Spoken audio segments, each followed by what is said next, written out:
Hey, Will, how are you doing? I'm doing really well. Another day, another episode. Fantastic. So this is episode 7 of ImmLight. And this is a very Absolutely. special episode, right? Very, very special. And we promised this one to you for a while now, but we had a big development come up, so we had to postpone it a little bit. But now I'm really excited to share it with all. Awesome. So this is a special episode of ImmLight where basically we talk about what we discussed with our friends over at Immigration Refugee Citizenship Canada about 2, 3 weeks ago. Absolutely. Before I begin, I do want to recognize that I'm speaking from the traditional and unceded territories of the Musqueam, Squamish, Tsleil-Waututh, and Kaiket First Nations here in Burnaby, British Columbia. And I'm speaking from the traditional territories of the Mississaugas of the New Credit First Nations here in Ontario. So, as you were saying, LJ, we had this unique opportunity to present to IRCC, and one of the things we wanted to do is to showcase what we presented to them to all of you, just to show that the way that we engage and tell stories is a platform that we utilize both public and in our private personal work as well. Absolutely. And given that our audience is largely different today, we're going to keep some of the stuff that we talked about, a little bit more abridged. We're just going to condense our fact patterns. And then we're going to talk about policy points, pain points, essentially, that we underscore to our friends over at Immigration. And after that, actually, we had a bit of a discussion with them. And we can talk about that a little bit, but not in detail, unfortunately. But yeah, why don't you go ahead, Will, with your part? Absolutely. And just as one quick preface, one of the, when we gave this brief and said that we were going to do storytelling instead of a usual PowerPoint or slides or documents, at first they were kind of taken aback. Like, we Right. need our paper, we need our stats. Like, what are you guys doing? But at the end of it, I think we got some really good feedback, and they actually liked the storytelling because it put it into a different medium. For a second, don't look at the slides, don't look at any numbers, don't look online, just listen to the stories that we have to tell about our clients and those who are at the heart of immigration. And that is the whole mission of this whole podcast at the very beginning. It's about humanizing and storytelling. So I'm very happy that our friends at Immigration were able to appreciate that as well. Absolutely. So for the fact pattern that I presented, just to summarize, it was an international student from Indonesia who didn't meet the full-time studies requirements because of a first semester that was very, very difficult. So I utilized this story to sort of highlight my concern that this arbitrariness of the final semester being able to be part-time, but not extending it to other semesters, especially when many times it is factors outside of a student's control or the struggle to first adapt to Canada, didn't make sense from a policy perspective. I then talked about the challenges of students often working more than full-time hours unknowingly, and of course of institutions not necessarily having updated immigration resources at all times, for example, the website or advisors, but then eventually putting up information that is correct and leaving students confused when they see that information and wonder why they didn't have it earlier. I also tackled the postgraduate work permit, the difficulties in applying and updating documents, especially when errors were made, and some of the power relationships that has become because there's no clear written exception to the full-time policy. I tackled a bit about restorations as well as reconsiderations, and then the government's recent postgraduate work permit extension policy, which I think because it doesn't offer extensions due to passport length, can create problems on its own. How about yours, LJ? What did you talk about in your fact pattern? Right. In a weird coincidence, we both chose Indonesia as sort of like a middle ground for sort of a montage or collage of our experience with clients from all over the world. So mine is a caregiver who's Indonesian, who had some work experience as a domestic helper in Singapore, who eventually found her way in Canada. And when she applied for the live-in caregiver program, she was abused and essentially had to leave. And when she finally applied for permanent residence, she was stuck in the transition phase of getting that bridging open work permit, but eventually falling out of status, then having to restore to a worker through an LMIA. So essentially, this poor person had to stay in Canada without status for some time, without the ability to work, without authorization to work, having to, basically live off the generosity of others, sometimes sleeping in public parks, especially during the non-winter months. And as a result, essentially, she endured a lot of hardship, not knowing on top of that, that when she had left Indonesia, that her eldest child apparently had fathered another child, and this was not known to her when an application for permanent residence was made. So essentially, there were points where there was misrepresentation on the file. They had not declared that she had a son who had a son, which in effect is essentially misrepresenting the size and the composition of the family, until she finally, happy enough, found proper help from an immigration lawyer at a legal clinic who was able to help her restore her status, although that took an order of about 7 years to actually get to the point where they were able to file an application for permanent residence through the interim pathway for caregivers. Long story short, it's a lot of hardship in Canada where things were out of her control just because she fell through the technicalities and the cracks in the system. Very unfortunate, but tried to put it in a positive spin in the end, because she's now on her way to PR. Hmm. And one of the things that after we told both of our stories individually, we gave a framework for assessment. Again, this is not a framework that I would necessarily has been based in academia or some sort of literature. It is one that, based on the experiences of our clients, we came up with, and we think it's a good framework as a starting point to look at immigration policy. So what I called it was the 4 UNs. The first unproductive policy. What are the policies in place that are not productive or conducive to the outcome or goals the system is trying to achieve? The second one is underappreciated realities. What are some of these facts that go behind the scenes? So in my case, it was the role of third parties involved in the process, financial and mental health stresses, the fact forms and documents are not easy to navigate. Then we look at the unintended consequences. So what are, because of these bad policies or unproductive policies, what are some of the unintended consequences that are arising from it?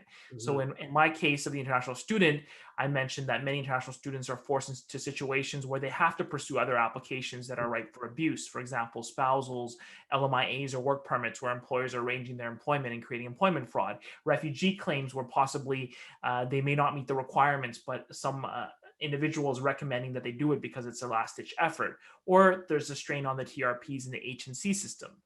Finally, it's the unacknowledged restraints, and these are the bigger, broader policy issues that sort of constrain the way and restrain the way that the system works. So in the case of international students, it could be the funneling of international students on the pathway to permanent resident. I'm always shocked at the low number, and I write about this actually in the piece that I talked about on the last episode. But it's not 20 to 27% of international students that are PRs right now. It's single digits. Like from my last look, it probably is around 3% a year. So only 3% of all study permits holders in Canada in a given year transition in terms of another class becoming permanent residents. And forgive me for interjecting at this point, because a lot of international students, let's face it, have dual intent and have the intention of applying for permanent residence, and they're not faced with the reality that it's at the single digits. Wow, that's all I have to say. Yeah, it is, and that's also why you're going to see a big demand for programs that open the door for international students, because I don't believe that 97%, 95%, whatever the number might be. Again, the government stats, I base this just on the number of total international student permit holders in a year and the number of former study permit holders obtaining permanent residence in a year. That's where my stats are coming from. I'm sure there's a better way of aggregating it, but 3%, right? And the question is, do 97% of all the study permit holders really just want to leave Canada, or how many leave because they have no other option to stay, or some, maybe do go back to pursue other opportunities? But it's an acknowledged restraint, and it's numbers that we don't like to talk about that have actually a huge impact on our system. Mhm. Similarly with dual intention, as you mentioned, and information accessibility. So that's what I talked about on my end when during the consultations. How about yourself, LJ? I know in your caregiver one, I Yeah. remember from the session, you had some really, really good breakdown on the 4 Uns. I used your 4-on framework, and it was really useful in highlighting certain weaknesses in the caregiver programs. And I will emphasize the S there, because in the span of 10 years, we have probably seen what, 5 iterations of the various caregiver programs in Canada, starting with the old school live-in caregiver programs until the live-in component was removed, and then the 2 Harper pilots were introduced, and then they were retired and replaced with the Trudeau pilots, the current pilots for a caregiver, which is, our friends over at immigration also acknowledge the weaknesses. But yeah, hopefully this is going to be resolved soon in respect to the current problems plaguing the new pilots. But Mhm. to shuffle through the 4 Uns, for unproductive policies, there's really policy chaos, and it stems from the fact that there are so many programs that are out there, and it's not like because one program has retired that people are not going to be still stuck in an old program. For example, there's still those who are still languishing in the Harper pilots, trying to essentially build the hours necessary so that they can apply for that program. They did introduce what's called the interim pathway for caregivers. This was back in 2019. The objective was noble. It was to absorb people who would have basically completed a certain number of hours, 1 year's worth of experience, 1,560 hours of Mhm. caregiver work, essentially, that basically will qualify them for permanent residence. There were challenges such as people not meeting the language requirements. That's a topic for a different story. But the fact of the matter is the interim pathway was open twice. On top of it, did not absorb a lot of the stragglers and the people who struggled through the tough requirements of the said interim pathway. Then there's underappreciated realities that most safety nets at the provincial levels are not engaged, mainly because people are afraid. They don't know what rights they have. And if they do, there's a host of other problems, such as language problems, or it could be a basic access to justice issue. How are they going to afford a lawyer in Toronto that charges, let's say, $300 an hour? That's a real problem. And, navigating the justice system is no simple feat, let's be honest. Then there's also an assumption that the policies at the provincial level are respected by employers or even the employees themselves. And even if they are respected, another layer of assumption is that there are recourses that are not really engaged by employees, as I mentioned earlier. Yeah. Then there's the unintended consequences. Due to the higher requirements, as I said, in the interim pathway for caregivers, there are those who did fall through the cracks, and they're left with no options, Will, but to apply for sometimes refugee status, which for the most part you would ask, are they even qualified? Or these would be people who would ask for humanitarian and compassionate grounds, which basically clogs up the system.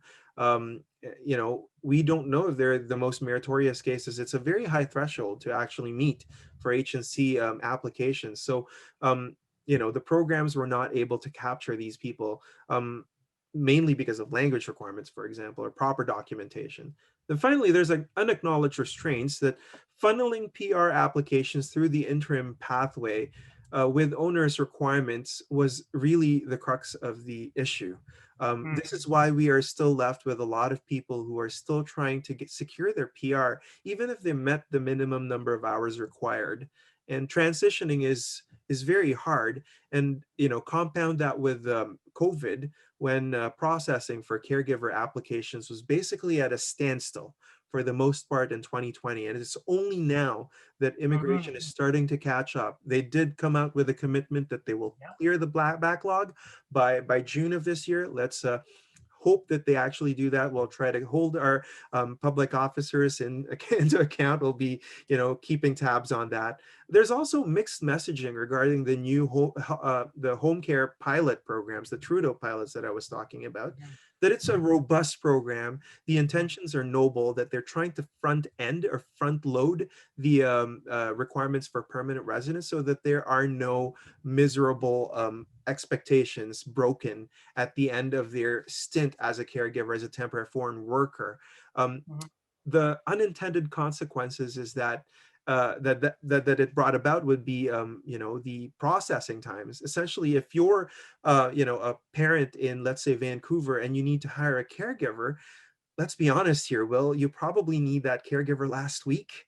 But if you're facing processing times of like 1 year just to get your temporary foreign worker to Canada, are you really going to do that? Right? I mean, maybe out of necessity you'll wait, but really, like, it's an impractical program in that regard. So hopefully the shifts and the changes, because IRCC thankfully is actually listening, Mhm. and engaging its stakeholders, that this shift to a client-centered approach will actually help.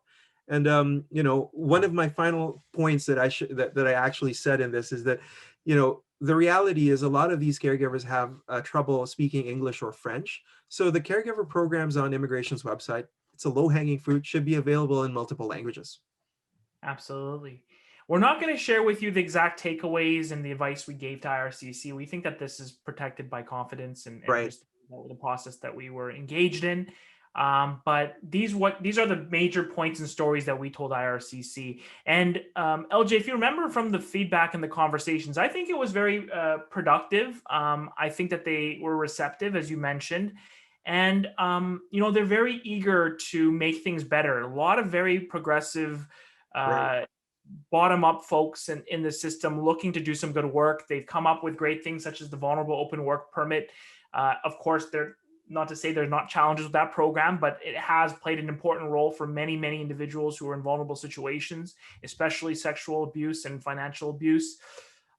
So things are looking up, and I left feeling hopeful. How about yourself? Definitely. Yeah, just the tone of the conversation that we had with them struck a lot of hope. It really breaks I guess, the monotony and the impression that the government is this monolithic entity that you can't break through. So it's not a binary situation where you have a yes or a no. Government, there are people in there that really are trying to make a difference, and they are making a difference. And the fact that they're engaging with stakeholders more and more is a positive sign, in my opinion. Absolutely. So that brings us to a wrap on this special episode where we shared with you what we could and what we uh, felt was appropriate of our consultations with IRCC. LJ, we're going to do something a little bit different for the next episode.